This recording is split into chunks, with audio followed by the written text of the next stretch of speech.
Welcome to today's video. It is Monday, the 29th of May. It is a beautiful day. I'm here in Dundas Square, Toronto, Ontario. There's the Eaton Centre. And when I left home earlier this morning, it was, I think, 14 out. And I think the high today was supposed to be 24. So, yeah, and it's about 1:30 now. So, yeah, so this morning at 8:30, or no, I left the house. What time did I leave? I left at 9. And it was 14 out. This is Dundas and Yonge Street. And I'm going to head north on Yonge. I hope everybody is doing well. It is such a beautiful day. It's pretty windy, well, breezy. I hope that doesn't interfere with the audio. When I left this morning, it was breezy as well. And I think the forecast for wind today was expected to be breezy, I think, for the most of the day. So I came down, did a couple of errands, and then had a commitment at 11. And now I'm just walking home. So it should be in about another hour and a half home. Well, not from where I started. It should be probably an hour home from where I started with you guys. But I came actually from River Street.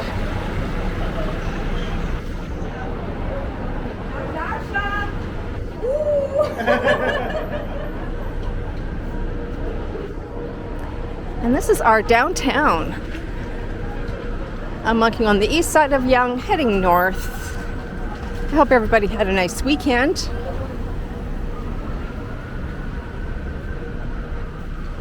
Yeah, we had a good one.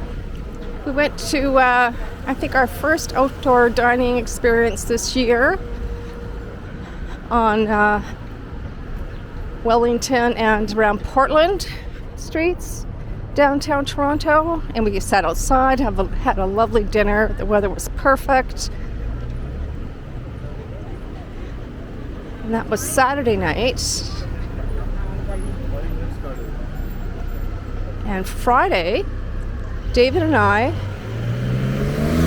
had our first pickleball lesson down in Ramsden Park. That's just, I think it's considered part of Yorkville, just north of sort of the Yorkville main drag. And that was a really fun experience. I'd never played pickleball before. That was fun. And I think I just have to master a lot of things, but one of the things I'm going to have to get in my head sooner rather than later is how the scoring system works. So we had an hour lesson, and then we had an hour playtime, and that was a group of 4. So it was David and I, and then 2 people that we had just met who had signed up for the same course that we did. Because pickleball ideally is played as a foursome, and I don't think people play pickleball like they do tennis with just 2 players. But that was fun, and yeah, so we hope to do that again, go out practicing this week sometime. So we just rode our bikes from home, and it was the first time that I'd actually ridden my bike on Yonge Street, going south, and of course going north back home.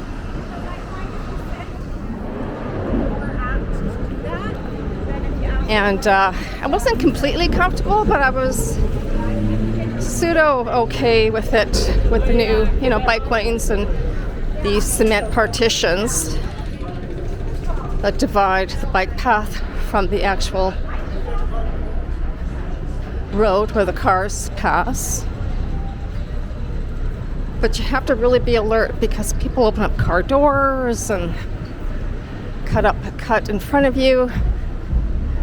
So, yeah, have to be on the alert. I far prefer cycling on side streets.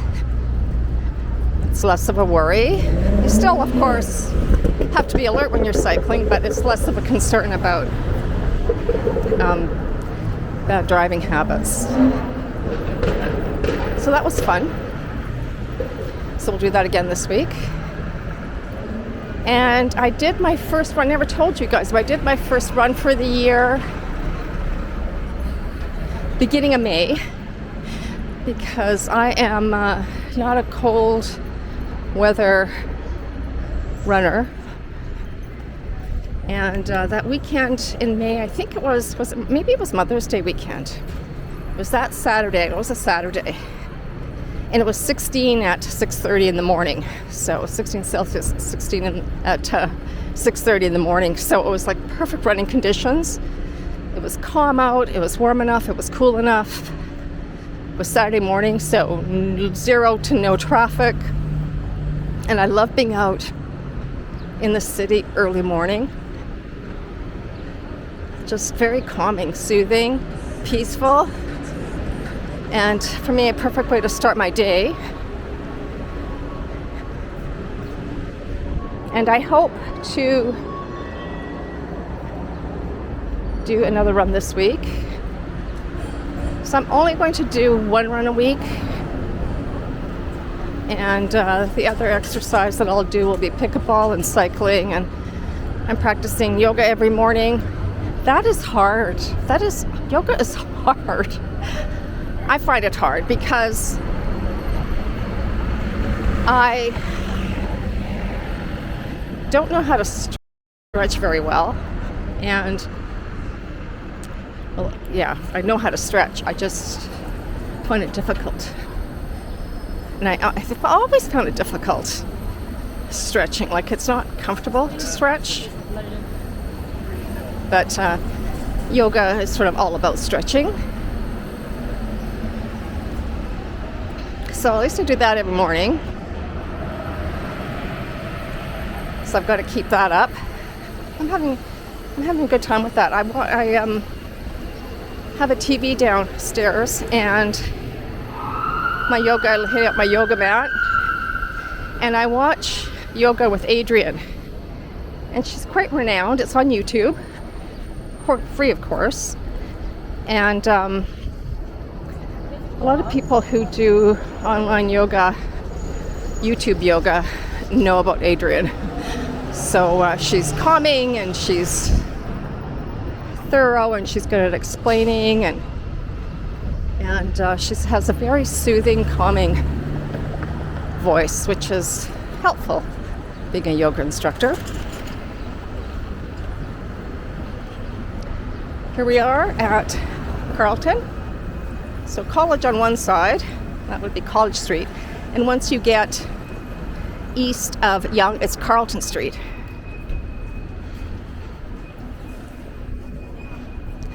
So luckily the sun is at my back. Otherwise I for sure would be walking on the other side of the street.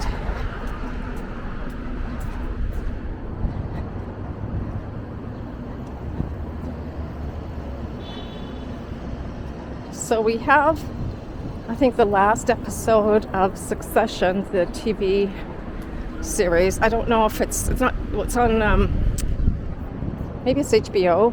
Anyhow, it's one of those. It's not Netflix, it's not Amazon. Maybe it's HBO. Anyhow, the series Succession, I think it's had 3 seasons. This is, I think, the final season. And I think the final episode was released last night, if I'm not mistaken.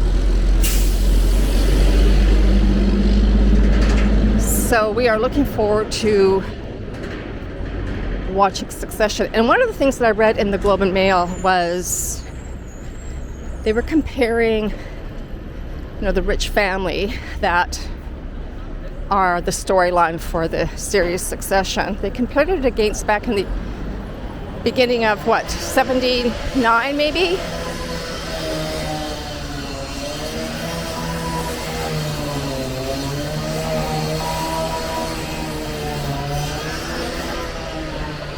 Just wanted to wait for that drilling to stop.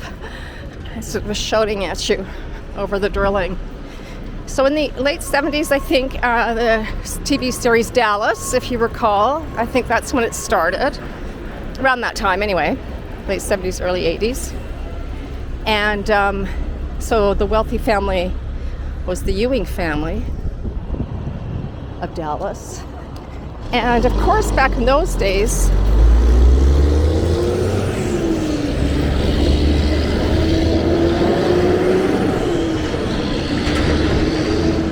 the large ranch house that the family lived in was opulent for those times.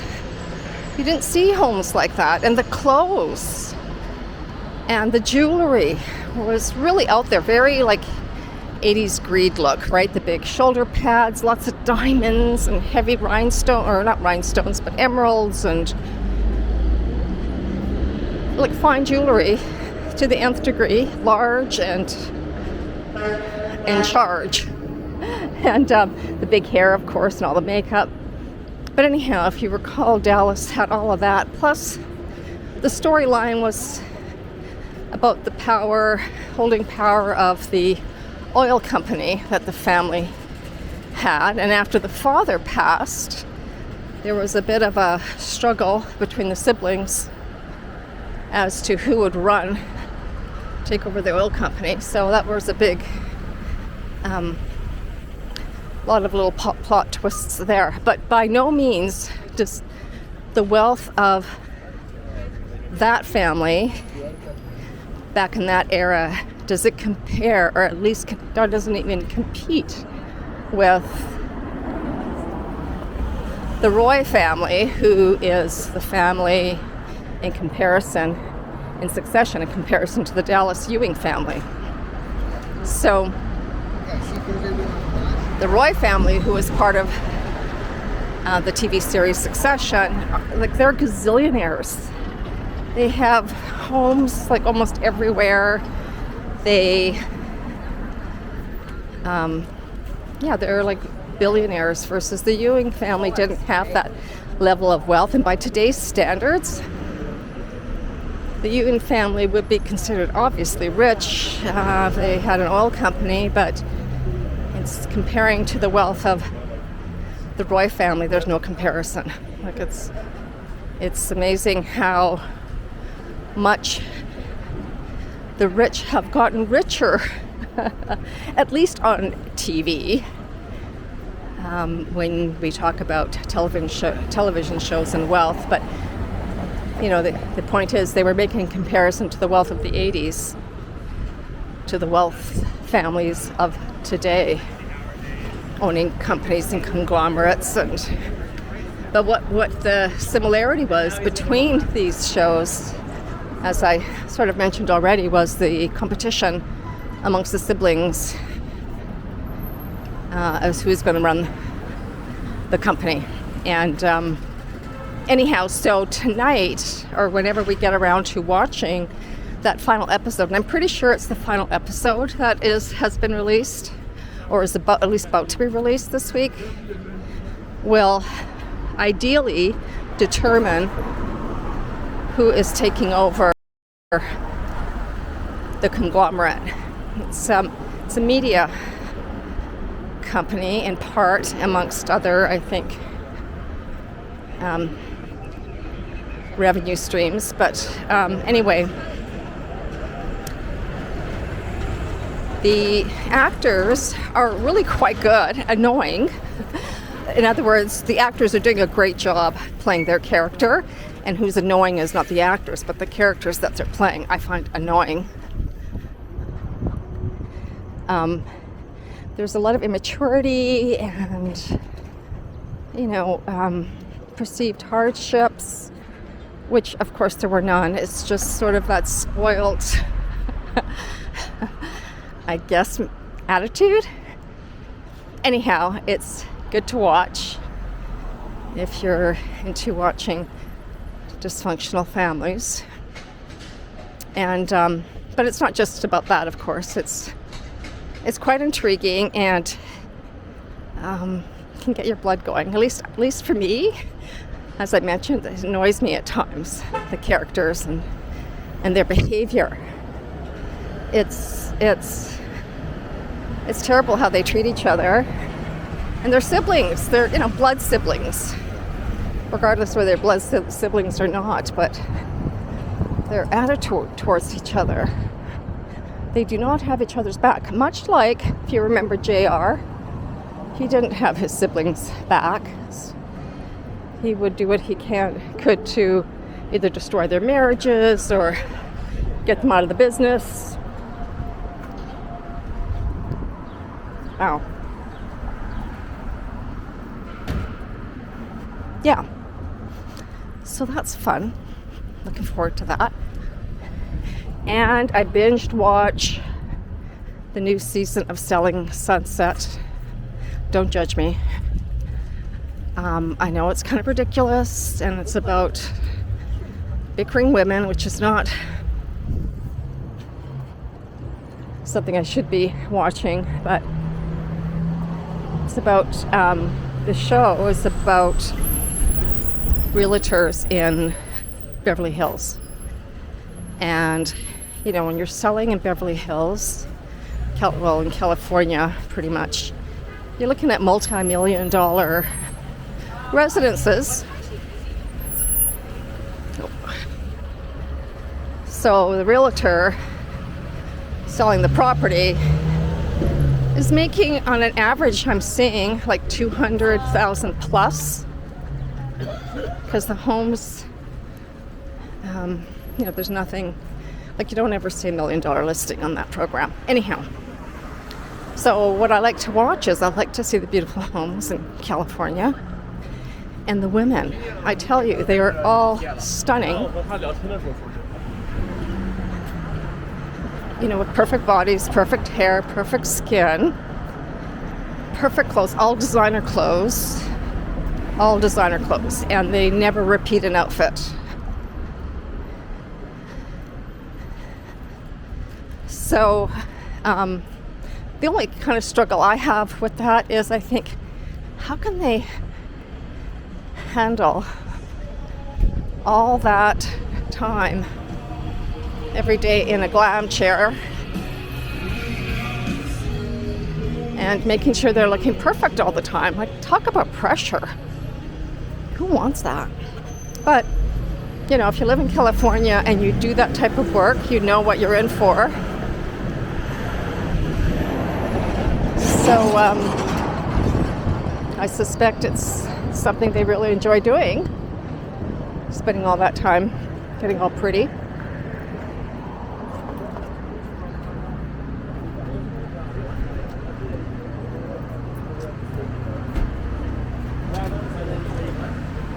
So yeah, I binge watched that last week. That was bad. And I'm looking forward to the next season. That's even worse. Don't judge me. Other than that, what else have we been up to? Not a lot that I can think of off the top of my head.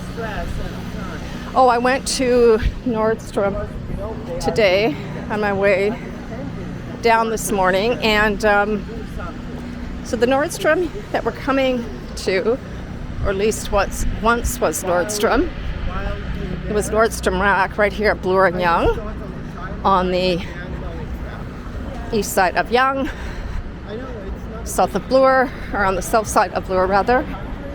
So for the last couple of weeks the store has been totally empty, so that store is shut, there's nothing in there. But I know the downtown store in the Eaton Centre, they're on their last bits of merchandise. So there's a little bit of makeup, there's some shoes and for men and women, and so there's some clothes for men and women.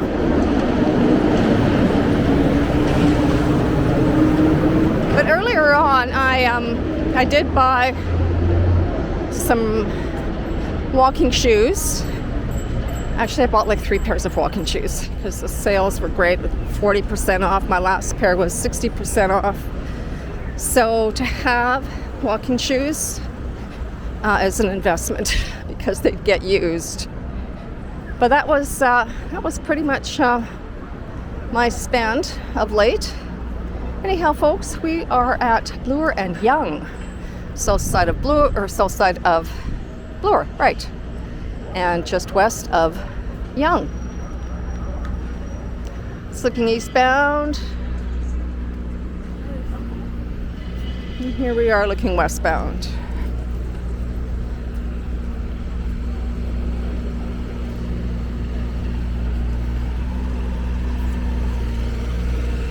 And that concludes today's video.